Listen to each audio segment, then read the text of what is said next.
So good day, sir. My name is Diana May.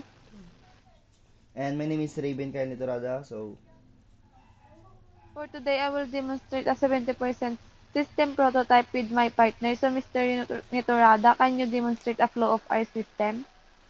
so, for today, I will demonstrate e-commerce prototype. And then, ito po yung homepage namin. I-run natin siya. So, ayan. Then, meron siyang create account. So, yan, create account natin. Tapos, login as admin. So, unahin natin yung login as admin. And then, login natin siya. Tapos, ito yung mga benta nating products. So, yan.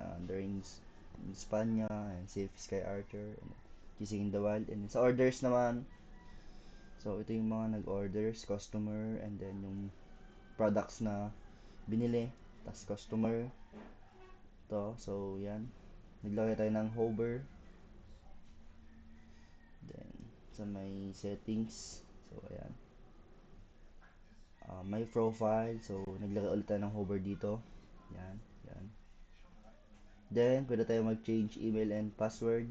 Tapos, log out. And delete out. Sa bundles naman. So, ito yung mga products na benta natin. Sa may bundles.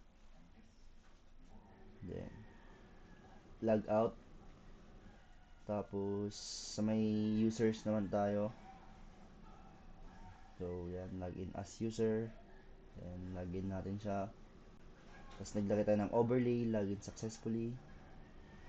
Then, ito yung mga product na sa may user. Ito yung mga product na benta natin. Then, add to cart natin siya. So, as you can see, ito yung cart. Then, buy now natin. So, yan. Place order. Then, yun. Naglagay ulit tayo ng overlay na order place successfully. Tapos, yan.